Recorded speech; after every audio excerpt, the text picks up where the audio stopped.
Hola, bienvenido a mi canal Déjate Leo. Mi nombre es Yasira Lakshmi Priya y me siento muy feliz de que estés aquí. En este canal encontrarás narraciones de lecturas que en su mayoría se encuentran actualmente en el dominio público. También estoy motivada en leer nuevos autores, así que si escribes y deseas dar a conocer tus obras, envíame un email y permíteme narrar tus letras. Oye, recuerda suscribirte al canal activando la campanita. De esta forma apoyas al crecimiento de este espacio y recibes notificaciones cuando subamos una nueva lectura. En esta oportunidad iniciaremos una lectura hermosa de el filósofo, pensador amoroso Jiddu Krishnamurti. El libro se llama Ser humano, el cambio radical de la mente. Espero lo disfrutes. Así que, ponte cómodo y déjate leo.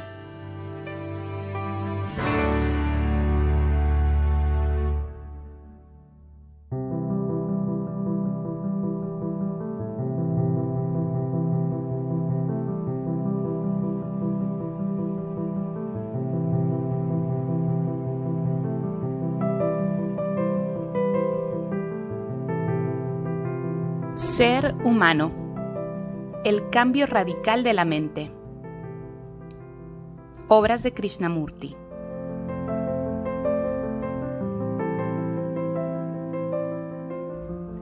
Jiddu Krishnamurti nació en la India en 1895, siendo recogido a la edad de 13 años por la Sociedad Teosófica y educado en Inglaterra. En 1929, renunció a toda vinculación con dicha sociedad al rechazar cualquier tipo de autoridad dentro del campo de la conciencia. Se dedicó durante su vida a dar conferencias por todo el mundo y mantuvo diálogos con renombrados científicos, políticos y líderes religiosos como David Bohm, el Dalai Lama, Aldous Huxley, etc. Urgía a sus oyentes a que fuesen maestros de sí mismos, promoviendo una actitud de autodescubrimiento del conflicto y de la conciencia en general, y rechazaba todo dirigismo religioso o sectario. Estudió el panorama de la civilización actual, vinculado el nivel de la conciencia con el ser humano y sus problemas sociales. Creó 4 fundaciones para conservar sus escritos y conferencias, así como escuelas para niños y jóvenes. Falleció en California a la edad de 90 años, renombrado como un filósofo educador y maestro espiritual de gran jerarquía. Sus conferencias y escritos han inspirado a millones de seres en el mundo. Krishnamurti es uno de los más grandes filósofos de esta época. Dalai Lama. No acepte nada de lo que le dice quien les habla. Compruébelo usted mismo. Usted ha de librarse no gracias a mí, sino a pesar de mí. Si usted verdaderamente contemplase el mundo tal como es y lo abordara de una manera directa y sin temor, vería que es algo infinitamente más grande que cualquier filosofía, más grande que cualquier libro, más grande que cualquier enseñanza, más grande que cualquier maestro. J. Krishnamurti. Introducción. Filosofía sin fronteras.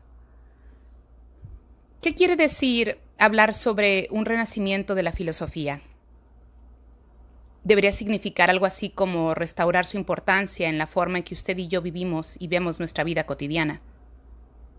También presupondría que la filosofía debiera expresarse en términos que fueran suficientemente inteligibles para nosotros, lo que a su vez requeriría una profunda preocupación de los filósofos para comunicar sus apariciones de manera tan clara y amplia como les fuera posible.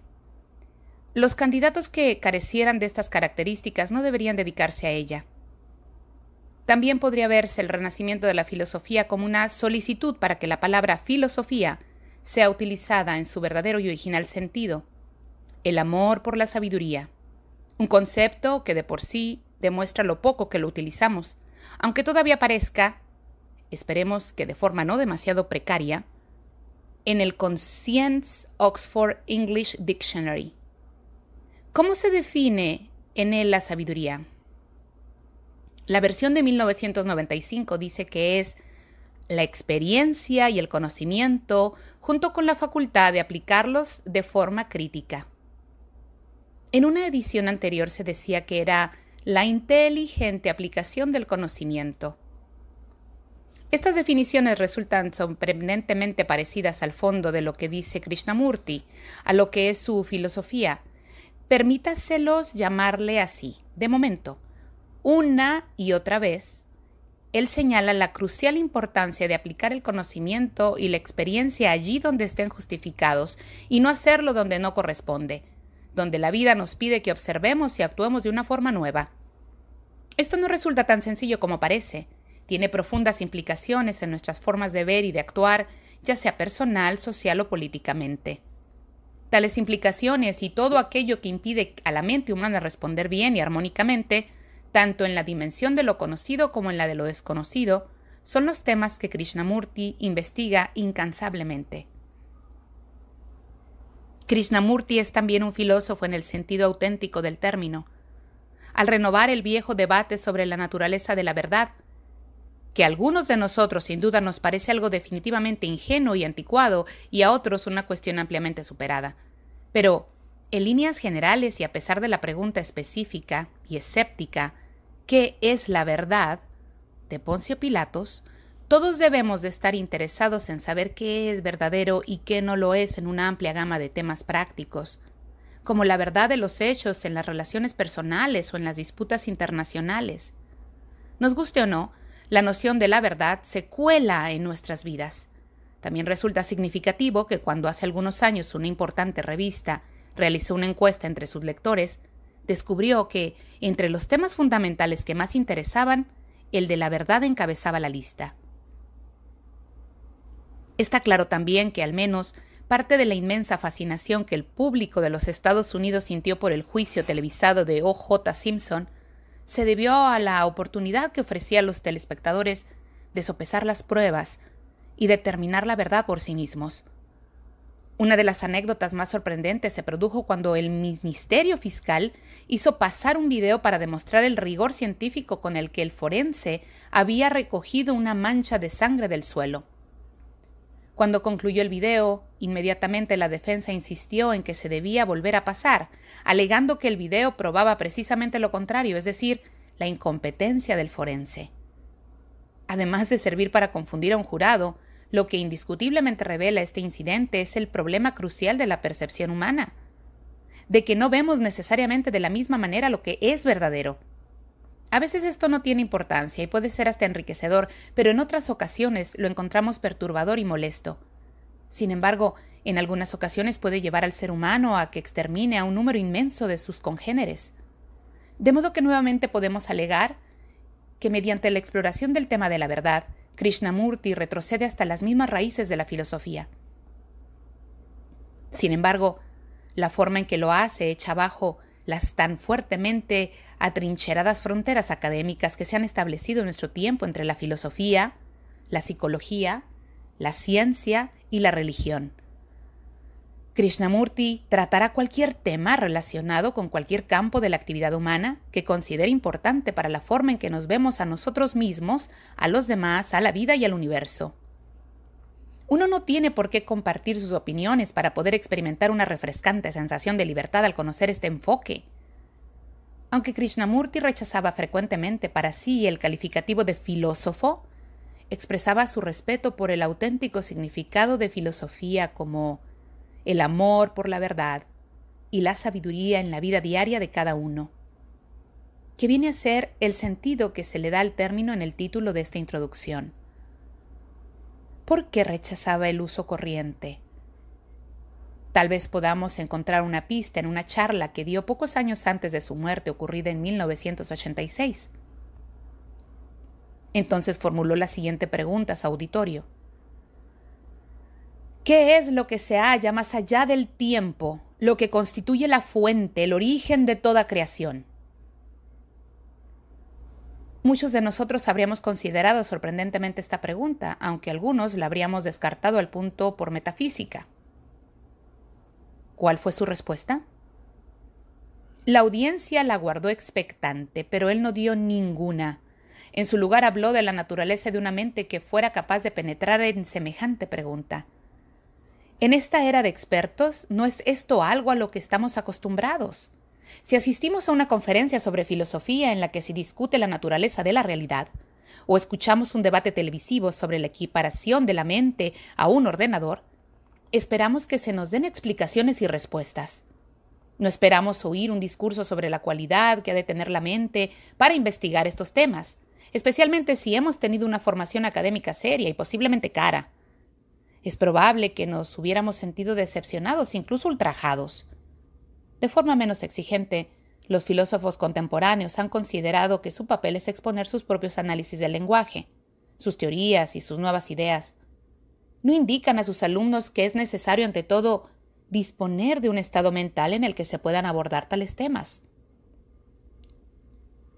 Y, sin embargo, esto es precisamente lo que propone repetidamente Krishnamurti. Así pues, la primera reacción de uno puede ser encontrar esto como algo condescendiente, incluso arrogante.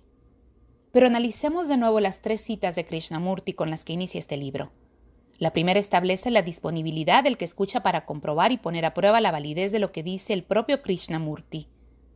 La segunda nos previene de atribuir cualquier tipo de autoridad o de categoría a su persona, mientras que en la tercera declara que es la vida la maestra suprema para todos nosotros. Advirtamos que las 3 afirmaciones expresan un respeto profundo por la capacidad real y potencial de los seres humanos en general, y no solo una élite. Un rasgo clave de la filosofía de Krishnamurti es su insistencia en que ésta debe ser comprobada, puesta en duda, incluso arrastrada por los suelos.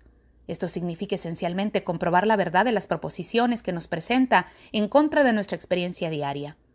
Si uno no lo hace así, argumenta él, nos quedaremos con las cenizas de las palabras. Sin embargo, pueden surgir dificultades en el modo de realizar dichas comprobaciones.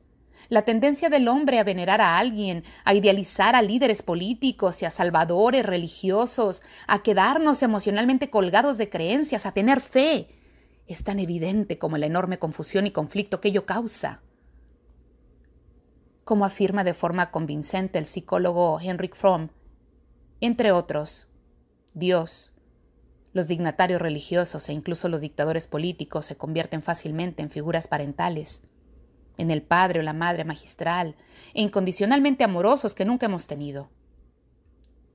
Fromm también vio en esta tendencia una sumisión masoquista a la autoridad, una opinión apoyada por el reciente testimonio hecho por la BBC de un ruso que, tras haber estado preso durante 15 años en un gulag siberiano por su postura antisoviética, describía cómo se tuvo que apoyar al lado de una puerta llorando cuando se enteró de la muerte de Stalin. Dijo que tardó varios años en darse cuenta de que había sido el propio Stalin el que lo había enviado allí. Así pues, no resulta nada sorprendente el hecho de que a los ojos de ciertas personas Krishnamurti siempre haya poseído el aura de un mesías o maestro del mundo, a pesar de todo cuanto él dijo para eliminar de sus mentes semejante imagen. Si usted verdaderamente contemplase el mundo tal como es, y lo abordara de una manera directa y sin temor, vería que es algo indefinidamente más grande que cualquier filosofía, más grande que cualquier libro, más grande que cualquier enseñanza, más grande que cualquier maestro. Que yo sea el maestro del mundo, el Mesías o cualquier otra cosa es algo que de hecho carece de importancia. Si eso es importante para usted, entonces se perderá la verdad de lo que estoy diciendo, porque usted juzgará por la etiqueta y la etiqueta es muy débil. Unos le dirán que soy el Mesías y otros le dirán que no lo soy. Entonces, ¿a quién creerá usted? Lo que es importante es averiguar si lo que digo es verdad, examinando y averiguando si eso se puede descubrir en la vida diaria. El que les habla por sí mismo, no por otros. Puede que se engañe a sí mismo, puede que pretenda hacer esto o aquello. Quizás sea así y usted no lo sabe. Por lo tanto, muéstrese muy escéptico. Dude. Desconfíe. Sin embargo, para muchas personas subsistía la mística y para algunos eso era lo más importante. Es verdad que tanto su persona como su vida resultaba extraordinaria, según los criterios convencionales. Muchas personas encontraban que en su presencia producía una profunda tranquilidad, energía y vitalidad, y para muchos, aunque no todos, de sus más allegados, un amor incondicional. Pero entonces, ¿cómo controlaba e interpretaba la gente sus propias reacciones a este carisma involuntario? ¿En qué medida se trataba de autosugestión o entusiasmo por estar cerca de alguien excepcional? ¿Se embarcaban en algún viaje alucinante que posiblemente estaba en desacuerdo con lo que él estaba diciendo? Si usted considera a alguien como el maestro del mundo, con todo el ardor emocional que esto conlleva, tal vez tema perder semejante ardor y mostrarse desleal al dudar y desconfiar, aunque él le esté recomendando constantemente que lo haga. En los últimos años de su vida decía Krishnamurti que los que estaban más cercanos a él, por lo general, no entendían lo que él decía. Se convierte en una especie de culto personal, en una sensación de estar muy unidos. Existen innumerables pruebas de que la cercanía de una persona que nos produce gran respeto puede producir estragos en la propia capacidad crítica.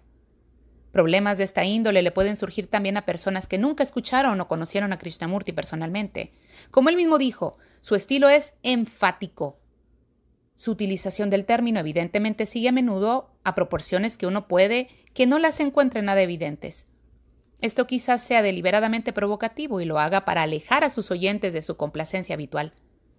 Ciertamente hizo muchas afirmaciones que tenían un carácter autoritario, de tómalo o déjalo, y en la medida en que uno está ansiando la certeza puede tragarse tales postulados sin la menor crítica, corriendo el riesgo de una posterior indigestión mental. Siempre, como muestra el siguiente ejemplo, es necesario observar atentamente el contexto. La nueva mente surge y explosiona. Una observación de esta índole puede tener una cualidad embriagadora, casi seductora, una sensación de algo que es pleno e ilimitado. A continuación pensamos, sería magnífico vivir eso, pero semejante idea puede hacer que uno apenas le roce lo que viene seguidamente. Y este es un trabajo duro y arduo, requiere una observación constante, y ahí sigue una descripción muy densa y exigente de lo que encierra semejante observación. Véase la charla de Bombay del 12 de marzo de 1961. En otras palabras, cuando se lee a Krishnamurti surge la tentación de dejarse llevar por la complaciente imaginación personal del resultado final, lo que en realidad, como él nos advierte, no es más que una proyección de la limitada experiencia de uno. Pero eso puede resultar mucho más agradable que el sumergirse objetivamente en las profundidades de esta experiencia, observarla, para lograr todo lo que uno necesita aprender de ella. También surgen otras dificultades de la cognética limitación del lenguaje para transmitir, de forma precisa, nociones que sin embargo consideramos universalmente consignificativas. Saltan a la mente conceptos tales como la inteligencia y el yo. Aunque el vocabulario de Krishnamurti es sencillo, de ningún modo resulta fácil de comprender en una o varias lecturas.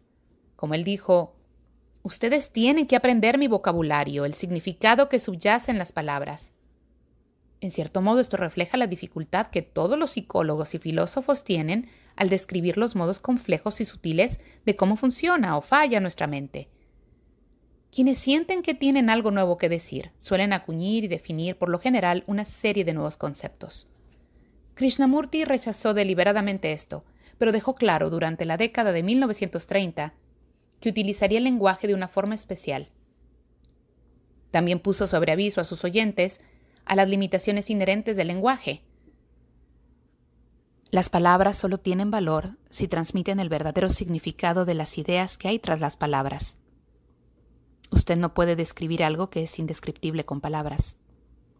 Pero las palabras pueden utilizarse de la misma manera que el pintor utiliza la pintura en un lienzo para transmitir el significado de su visión. Pero si usted se deja atrapar simplemente por la técnica de la pintura, entonces no captará el significado completo de la idea que el pintor quiso transmitir. En todas mis charlas doy una nueva interpretación a las palabras. Así que le resultará muy difícil comprender si se queda atrapado simplemente por las palabras. Usted ha de ir más allá de ellas y esforzarse por captar el significado que doy a estas palabras y no dotarlas simplemente del significado que le resulta cómodo a usted. Como la mayoría de la gente tiene fijado un hábito de pensamiento y traduce toda nueva idea que se le presente de acuerdo con tal hábito, Resulta para mí muy difícil explicar algo nuevo con viejas palabras. Sin embargo, he de utilizar palabras corrientes. No puedo inventar un nuevo lenguaje, pero puedo dar una nueva interpretación a las palabras que utilizo. Si usted emplea las palabras como un puente, de modo que se establezca la comprensión, entonces estas palabras adquieren un valor definitivo. Pero si usted se deja enredar en las palabras, entonces estas carecen de valor. Krishnamurti también insiste reiteradamente en que la palabra no es la cosa. Las palabras no constituyen sus referentes. Esto parece bastante sencillo para los objetos externos. La palabra mesa no es la mesa en sí misma, y en nuestro uso cotidiano todos podemos suponer que lo que es una mesa no constituye problema alguno, pero en los estados psicológicos la situación ya es más compleja. Por ejemplo, aunque quizás estemos capacitados para dar la definición académica de lo que es aburrimiento, y utilicemos el término sin problemas en un debate, eso necesita distinguirse claramente de una comprensión real de lo que es el aburrimiento, lo cual puede deducirse solamente de la experiencia real de ese estado y de explorar plenamente sus implicaciones psicológicas. Sabemos que la misma palabra, amor, es un buen ejemplo. Puede utilizarse de forma locuaz y superficial o como un indicador profundo de este estado. Y uno de los grandes problemas que tiene la comunicación, en el que insiste Krishnamurti, es saber si los comunicadores, es decir, dos objetos que están hablando, comparten el mismo interés por lo que están tratando. Si ambos se sienten profundamente interesados por algo y si también sienten ese mismo interés por comunicarlo, surgirán las palabras adecuadas. Pero surge una barrera para la comunicación cuando una de las partes usa las palabras de forma emotiva y son escuchadas de ese modo, de manera que constituyen un impacto fuerte, agitador, neurológico. Dejan de ser indicadores, abdican de su rol natural y parecen convertirse como por arte de magia en lo que están indicando. En política, términos como soberanía nacional y libertad constituyen buenos ejemplos de palabras que en este sentido se pervierten fácilmente y se utilizan para controlar y manipular. Pero no son solamente los políticos los que utilizan las palabras de esta manera. Krishnamurti advierte que todos necesitamos ser muy prudentes con las palabras, dándoles su auténtico significado. Por ello, la segunda parte de este libro, titulada Palabras y significados, ofrece un buen número de ejemplos de las viejas palabras a las que, como dice Krishnamurti, ha dotado de nuevo significado. A menos que el lector novela esté atento a tal renovación, muchas de estas aclaraciones le pueden resultar confusas y poco claras. La utilización inusual del lenguaje por parte de Krishnamurti también se ve ilustrada con un buen número de paisajes sobre la palabra en general. La respuesta a las cuestiones, o mejor dicho, el interrogarnos sobre cuestiones realmente importantes y la solución de los problemas depende, según Krishnamurti, de la calidad de nuestra observación, tanto en la interna como en la externa.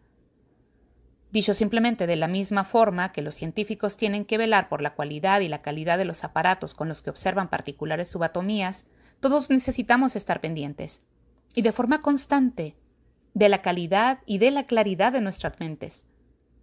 Tal preocupación no es el equivalente mental de hacer media hora diaria de footing. Se necesita ser lo más constante posible, estar libre de todo objeto y exigirnos un apasionado interés por la claridad en sí misma. ¿Es esto posible? Sabemos que cuando tenemos una ambición podemos poner en ello una ilimitada energía. En cierta ocasión, François Mitterrand explicaba cómo se llegaba a ser presidente de Francia. Un presidente, decía, se forma durante 20 años. Tiene que abandonarlo todo por eso, preocuparse por ello desde el instante en que se pone los calcetines por la mañana hasta que se va a dormir por la noche. Así pues, todo depende de dónde ponga usted su energía. La afirmación de Mitterrand constata una manera aguda con la observación de Krishnamurti. Aparentemente son pocos los que tienen esa profunda pasión dedicada a la comprensión de la totalidad del proceso de vivir, sino que más bien entregan toda su energía a una actividad fragmentaria. Krishnamurti decía a menudo que él solo podía indicar la puerta. Nosotros, si así lo deseamos, hemos de acercarnos y abrirla, y debemos sentirnos absolutamente libres para hacerlo, para no hacerlo. Por consiguiente, si se va a abrir la puerta, ¿qué se ha de hacer? ¿Cómo puede afirmar Krishnamurti, tal como lo hace, que no está proponiendo ningún sistema, método o procedimiento y que de ninguna manera pretende convertirse en una autoridad? Una forma de contestar a estas inevitables preguntas es empezar por ver cómo dirigimos la mirada al mundo que nos rodea. Algunos psicólogos y neurólogos actuales afirman que la percepción de los estímulos visuales puede considerarse como una búsqueda de la mejor interpretación de la información sensorial, y que desde un punto de vista cognitivo, un objeto percibido es una hipótesis sugerida por los datos sensoriales, de modo que ellos ven la percepción no como un proceso de sentir de formas pasivas esos datos, sino como una forma activa de observar y comprobar las hipótesis sugeridas, a fin de encontrar aquellas que sean más adecuadas a los datos sensoriales.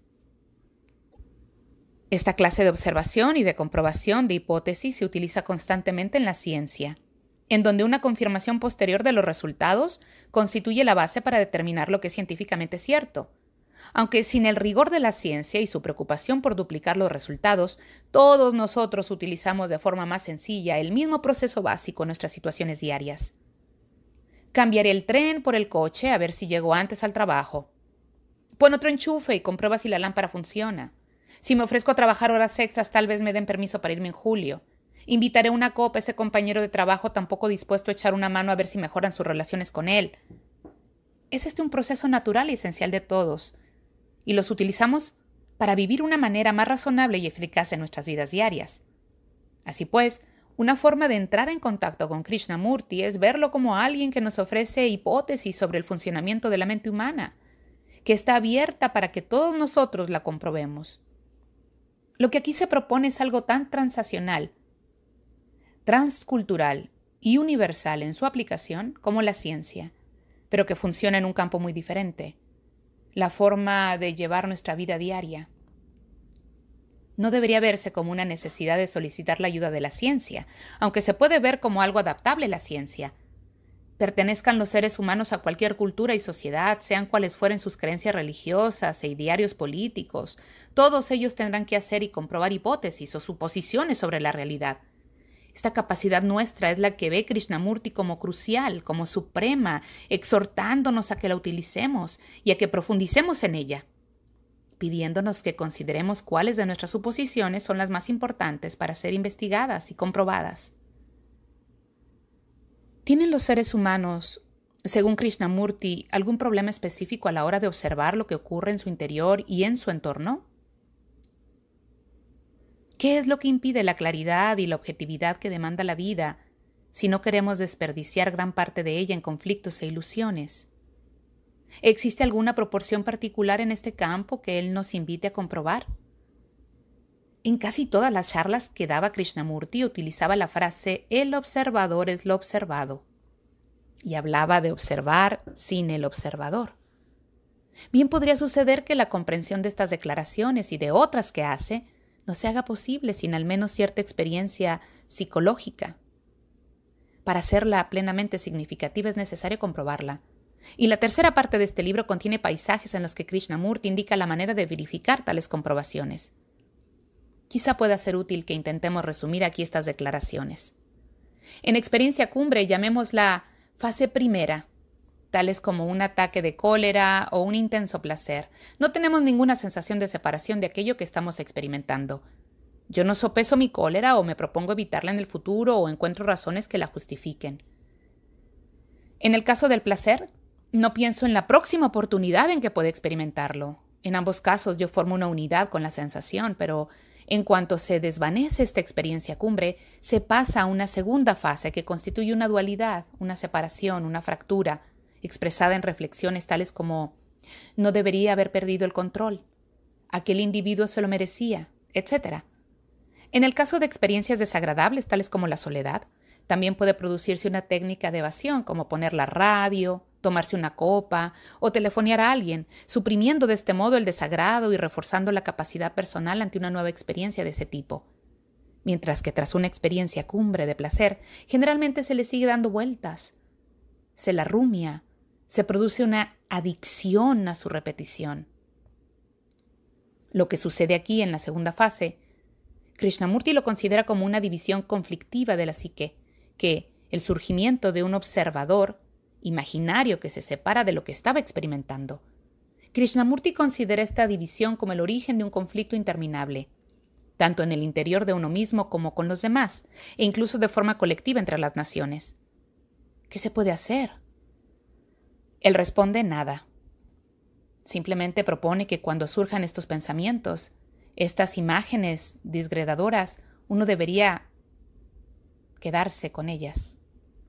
Esto significa que uno se evade, que uno no condene ni justifique ni pretenda cambiarlas o liberarse de ellas, sino que debe tomarlas en sus brazos, como lo haría con un bebé, con afecto, cariño, curiosidad. Esta observación exenta de evaluación u observación sin elección, en palabras de Krishnamurti, también implica el dejar mentalmente de poner nombre a la sensación que se ha vivido, ya que tal nominación conlleva una pesada carga que, partiendo de nuestra experiencia pasada, condiciona nuestra experiencia presente. En esta observación sin elección u observación sin el observador, los pensamientos y las imágenes se calman, como agua que tras haberse agitado y embarrado, vuelve a su estado de nítida calma. Esta calma es, sin embargo, energetizante.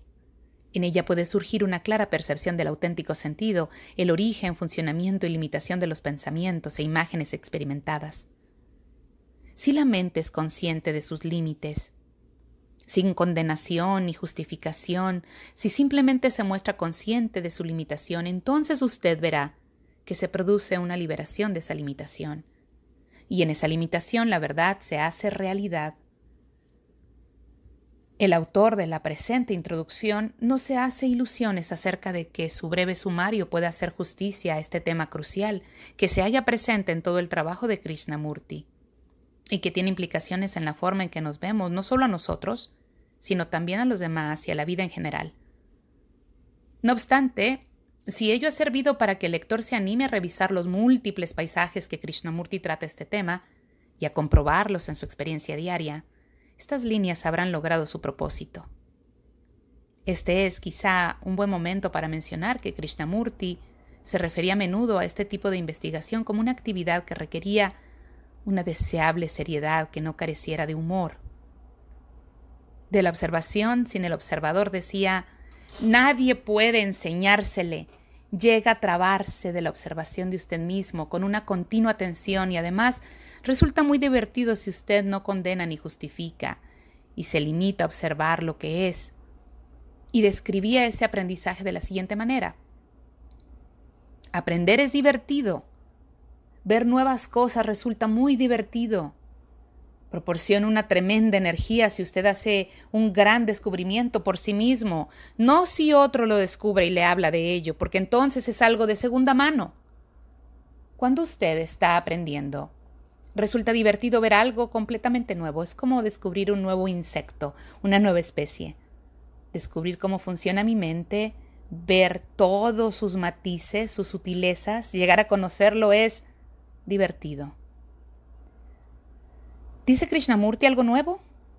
Por lo que concierne a las fuentes de información de Oriente, se ha producido en ellas un claro reconocimiento de la importancia del trabajo de Krishnamurti por parte de las autoridades budistas, tales como el Dalai Lama y Walpola Rula, autor del artículo sobre Buda de las enciclopedias británicas.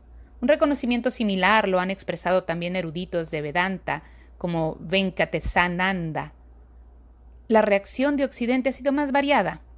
Sus trabajos se encuentran en los programas de estudio de más de 200 universidades y colegios norteamericanos y ha sido materia para tesis de doctorados en filosofía y en Inglaterra, Francia y Alemania, además de una teoría pedagógica, como ha demostrado el reciente libro de Reflections of the Self, compilado por Raymond Martin, profesor de filosofía de la Universidad de Maryland. Está claro que la identidad personal es el campo en el que tanto la filosofía occidental clásica como la contemporánea coinciden en mayor medida con el trabajo de Krishnamurti. Como también señala Martin, se puede decir que Krishnamurti revive la utilización de la pregunta socrática, y en la pura tradición británica hay un debate desde Berkeley y humanista F.H. Bradley, Bernard Williams y Derek Parfit sobre los problemas del yo que también trata Krishnamurti. Pero existen diferencias radicales, tanto en la expresión como en el enfoque. Aunque Krishnamurti escribió varios libros, Su medio preferido de expresión fue la palabra hablada más que la escritura formal del libro. El reflexionar sobre el descubrimiento y la cualidad abierta de la vida, el ver la imagen en movimiento antes de lo inmóvil, incluso de forma más radical, pide a sus oyentes que rechacen toda autoridad, incluyendo la de su propia experiencia cuando se observen a sí mismos, a los demás y a la vida.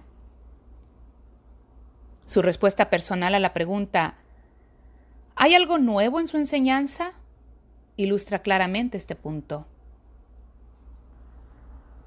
Lo importante es que usted mismo lo averigüe, no que yo le conteste, sí o no. Eso es asunto suyo y nada más que suyo. Para mí, todo es totalmente nuevo porque debe descubrirse momento a momento. No puede almacenarse tras su descubrimiento. No es algo que haya de ser experimentado y conservado en la memoria, porque eso sería como guardar el vino nuevo en odres viejos. Ha de ser descubierto a medida que uno vive día a día y resulta nuevo para la persona que lo descubre. Pero usted siempre está comparando lo que decimos con lo que dijo algún santo, o Shankara, o Buda, o Cristo. Usted puede afirmar, todos ellos han dicho eso antes y usted solo le da un nuevo enfoque, una expresión moderna. Por tanto, naturalmente, eso no es nada nuevo para usted. Solo cuando usted deja de comparar y su mente está sola, libre, no influenciada ni controlada ni forzada, bien sea por la moderna psicología o por los viejos principios y normas, solo entonces logrará descubrir si hay o no algo nuevo, eterno. Pero eso requiere vigor, no indolencia. Exige un corte drástico con todo lo que uno ha leído o le han dicho sobre la verdad o sobre Dios. La objeción fundamental que hace a este pasaje los psicólogos y los filósofos académicos es que se apoya de demasiado en la observación interior y en las sensaciones personales. Se invoca la inaccesibilidad de tales observaciones y sensaciones para los demás como argumento para desechar todo este campo, considerándolo inherentemente subjetivo y no aceptable para cualquier proceso de verificación que pudiera considerarse objeto o científico. Por tanto, no se admite como un auténtico campo de investigación. No obstante, hay algo en este enjuiciamiento que suena a limitar la investigación. A pesar de la carga de subjetividad, existen argumentos cuestionables. Ante todo, está el punto de vista del sentido común. Para todos nosotros, la forma en que nos vemos y vemos a los demás, la variedad y claridad en nuestras sensaciones son cosas sumamente importantes para el modo en que experimentamos nuestras vidas. Esencialmente constituyen lo que significa estar vivo. A los seres humanos también nos resultaría muy difícil desempeñar nuestras actividades, a menos que tuviéramos cierta confianza en nuestra propia exploración y en nuestra capacidad para ver la verdad de, como mínimo, algunas de las situaciones con que nos encontramos. Si algún tipo de consenso sobre lo que es verdadero, las relaciones humanas y la sociedad se desintegraran. La cuestión, pues, es la siguiente.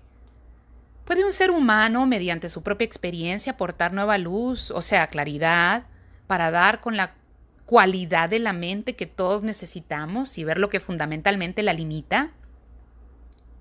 La respuesta que Krishnamurti da a esto es doble. Primero, dude, cuestione, discuta lo que estoy diciendo. Segundo, compruebe lo que digo en la práctica. Todos esos temas nos vienen de vuelta a cada uno de nosotros. Es necesario que nos mostremos escépticos, dice, y que encontremos las respuestas por nosotros mismos.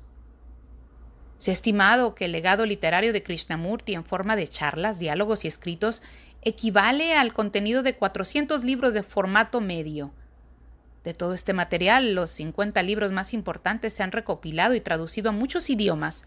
Además, a lo largo de su dilatada vida y en el curso de entrevistas personales, puede que haya invertido más tiempo en serios diálogos de investigación y con más personas que ningún otro, aunque muchas de estas conversaciones se quedaron sin grabar.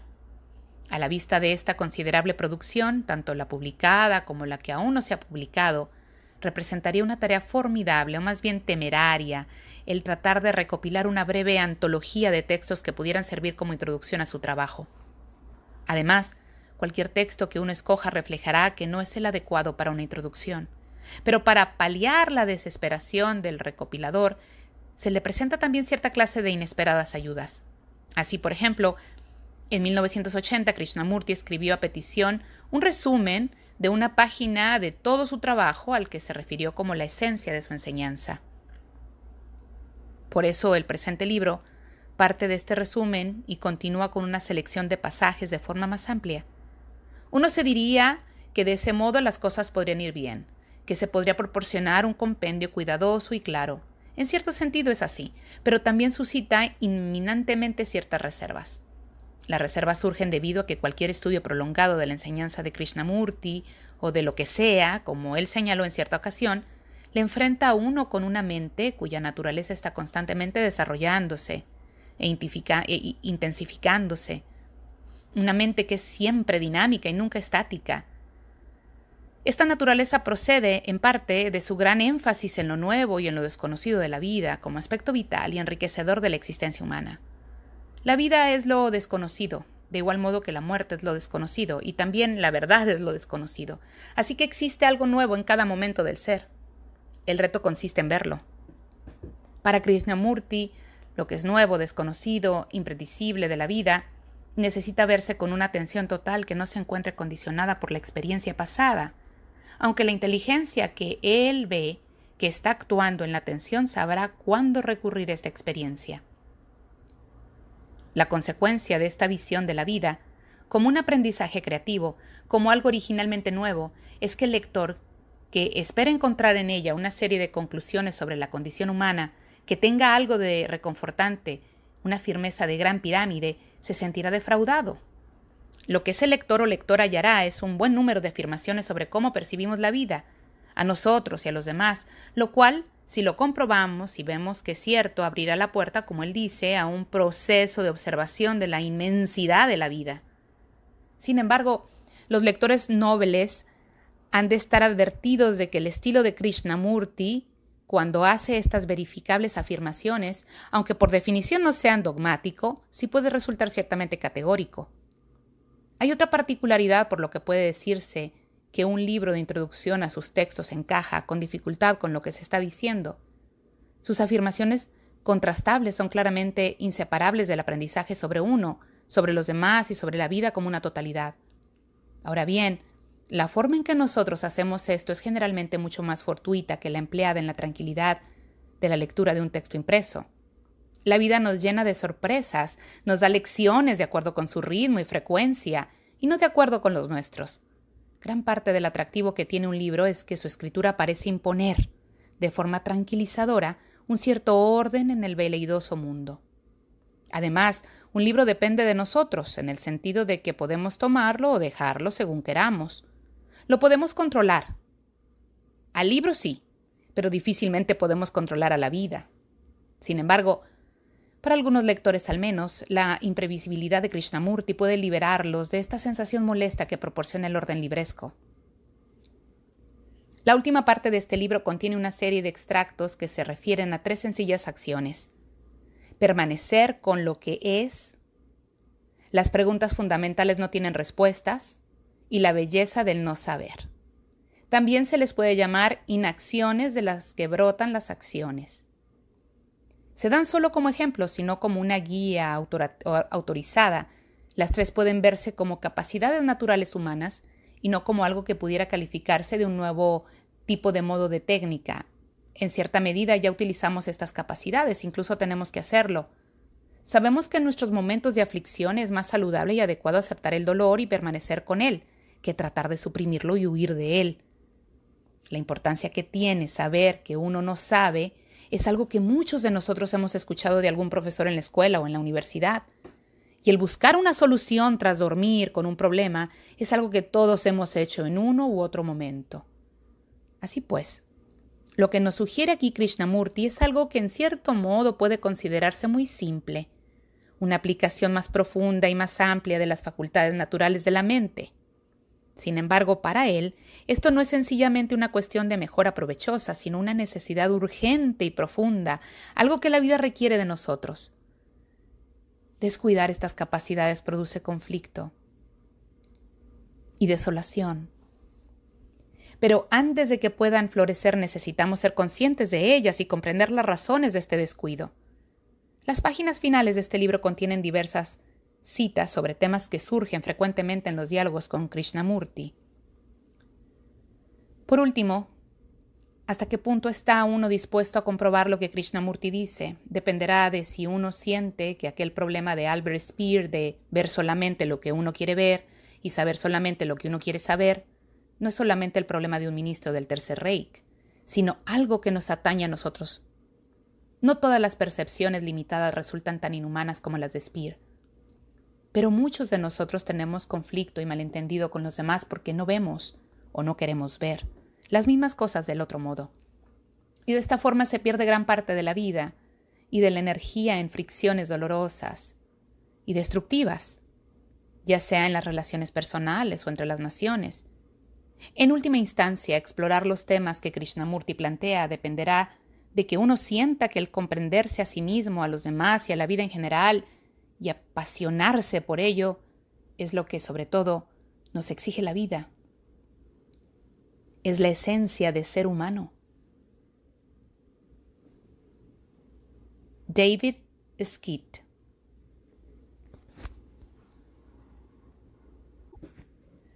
Escuchar. Espero que tenga paciencia para escuchar esto. La comunicación es en todo caso muy difícil, porque las palabras poseen significados limitados y, conscientemente, aceptamos ciertas definiciones y tratamos de traducir lo que oímos según esas definiciones. Pero si empezamos a definir cada palabra y no avanzamos, la comunicación se realizará tan solo a nivel consciente. A mí me parece que lo que estamos tratando no debe entenderse simplemente de manera consciente, sino que también ha de absorberse, si me permiten decirlo de este modo, inconscientemente, en lo más profundo, sin la formulación de la definición. Es mucho más importante escuchar con lo más profundo de la totalidad del propio ser, que de complacerse simplemente con explicaciones superficiales. Si podemos escuchar de este modo con la totalidad del propio ser, ese escuchar es un acto de meditación. Debemos escuchar sin ningún esfuerzo. Es un problema muy difícil escuchar con la totalidad del propio ser, es decir, cuando la mente no se limita tan solo a oír las palabras, sino que es capaz de trascenderlas. Las simples conclusiones de una mente consciente no son el descubrimiento o la comprensión de la verdad. La mente consciente nunca puede encontrar lo que es real. Todo lo que puede hacer es escoger, juzgar, sopesar y comparar. Pero la comparación, el juicio o la identificación no es el descubrimiento de la verdad. Por eso es muy importante saber escuchar. Cuando uno lee un libro, quizá interprete lo que lee de acuerdo con su tendencia particular, sus conocimientos o idiosincrasias, si lo hace. Y así perderá toda la esencia de lo que el autor quiere expresar. Pero para comprender, para descubrir, hay que escuchar sin la resistencia de la mente consciente que quiere debatir, discutir, analizar. El debatir, el discutir, el analizar constituyen un estorbo cuando tratamos temas que requieren no una simple definición verbal y una comprensión superficial, sino una comprensión a un nivel mucho más profundo y fundamental. Tal comprensión, la comprensión de la verdad, depende de cómo escuche uno. ¿Puede uno escuchar sin ninguna conclusión, sin ninguna comparación o juicio, simplemente escuchar como usted escucharía música o a alguien a quien realmente quiere? En esos casos uno escucha no solamente con la mente, con el intelecto, sino que también escucha con el corazón, escucha con interés, con objetividad, con sensatez, escucha con atención para descubrir. Creo que existe un arte de escuchar, el cual consiste en escuchar sin motivo alguno, porque un motivo en el escuchar es una distracción. Si uno escucha una atención total, entonces no hay resistencia, ni a sus propios pensamientos, ni a los que está diciendo, lo que no significa que vaya a quedar hipnotizado por las palabras. Pero es solo la mente en total silencio la que descubre lo que es verdadero, no una mente que se encuentre fragmentada, activa, pensando, resistiendo. No sé si usted lo habrá intentado alguna vez. Quiero decir, escuchar las palabras y ver si es verdad cualquier afirmación que haga este que les habla. No solo con el intelecto, no solo con considerable escepticismo, sino también sin ninguna resistencia, lo cual no significa aceptar, sino escuchar con total seriedad, con gran atención, de manera que el mismo acto de escuchar produzca una completa desintegración de las pautas del cerebro. La esencia de la enseñanza. La esencia de la enseñanza de Krishnamurti se halla contenida en la declaración que hizo en 1929, cuando dijo: «La verdad es una tierra sin caminos. El hombre no puede llegar a ella a través de ninguna organización, de ningún credo, de ningún dogma, sacerdote o ritual, de ningún conocimiento filosófico ni de técnica psicológica alguna.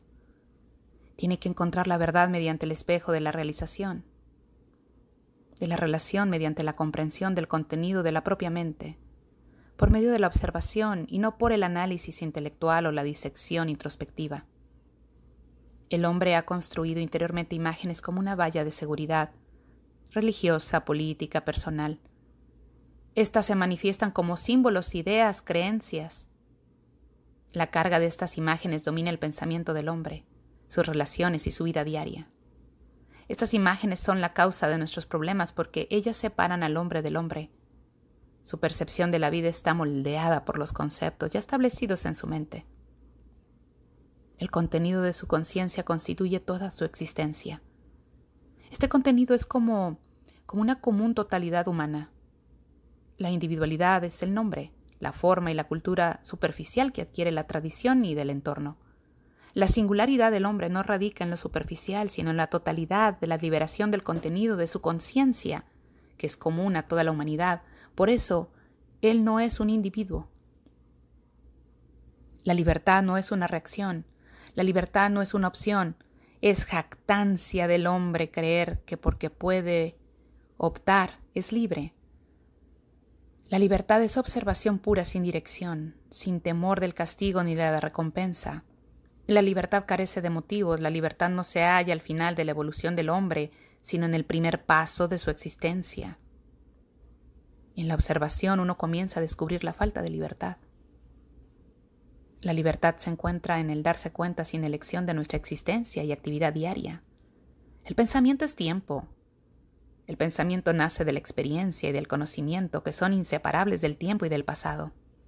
El tiempo es el enemigo psicológico del hombre. Nuestra acción se basa en el conocimiento y por lo tanto en el tiempo. Por consiguiente, el hombre siempre es un esclavo del pasado. El pensamiento es siempre limitado y por eso vivimos en constantes conflictos y contiendas. No existe evolución psicológica. Cuando el hombre se vuelve consciente de la actividad de sus propios pensamientos, verá la división entre el pasado, el pensador y el pensamiento, entre el observador y el observado, entre el experimentador y la experiencia. Descubrirá que esta división es una ilusión. Solo entonces hay observación pura, que es percepción directa, sin sombra del pasado, del tiempo. Esta percepción intemporal produce una mutación radical y profunda de la mente.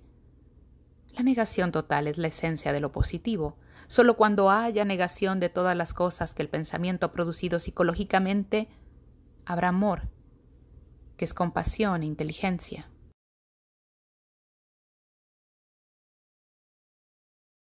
La verdad es una tierra sin caminos. Para mí no hay caminos que lleven a la verdad. La verdad no puede comprenderse por medio de un sistema o siguiendo un camino. El camino implica una meta, una finalidad estática y, por lo tanto, un condicionamiento de la mente y del corazón por esa finalidad, lo cual necesariamente exige disciplina, control y codicia. Esta disciplina, este control se convierte en una carga, roba libertad y condiciona las acciones en la vida diaria. La verdad es algo que ha de ser comprendido, que ha de ser descubierto en cada acción, en cada pensamiento, en cada sentimiento, por efímero y trivial que sea. La verdad es algo que hay que observar, que hay que escuchar. Lo que dice su marido, lo que dice su esposa, lo que dice el jardinero, lo que dice su amigo o lo que su propio pensamiento dice. Descubrir si es verdad lo que usted piensa. porque sus pensamientos pueden ser falsos o pueden estar condicionados. Descubrir que su pensamiento está condicionado es la verdad. Descubrir que su pensamiento es limitado es la verdad. Ese mismo descubrimiento libera su mente de la limitación. Si descubro que soy codicio, descubrirlo, no que usted me lo diga. Ese mismo descubrimiento es la verdad. Y esa misma verdad actúa sobre mi codicia. La verdad no es algo que se acumule, que se almacene, algo en lo que pueda confiar como si fuera una guía de instrucciones. Si lo hace así, eso será solamente una forma de lo mismo, otra forma de posesión. Es muy difícil para la mente no adquirir y no almacenar. Cuando se dé cuenta de esto, verá qué cosa tan extraordinaria es la verdad. El hecho es que la verdad es vida y que la vida no tiene permanencia. La vida ha de ser descubierta momento a momento, día tras día. Tiene que ser descubierta, no se puede dar por supuesta. Si uno da por supuesto que conoce la vida, entonces no está viviendo. 3 comidas al día: ropa, techo, sexo, trabajo, distracciones y sus procesos mentales. Esos procedimientos monótonos y repetitivos no son la vida. La vida es algo que hay que descubrir. No podremos descubrirla si antes no hemos soltado, abandonado lo que hayamos podido acumular. Comprueben lo que estoy diciendo. Abandonen sus filosofías, sus religiones, sus costumbres, sus tabúes raciales, etc. Porque todo eso no es la vida. Si uno ha caído preso en esas cosas, nunca podrá descubrir la verdad. El hombre que dice que sabe ya está muerto. Pero el hombre que piensa que no sabe, el hombre que descubre, que averigua, que no busca un fin, que ya no piensa únicamente en alcanzar el éxito y en llegar a ser alguien, ese hombre está vivo. Y ese vivir es la verdad.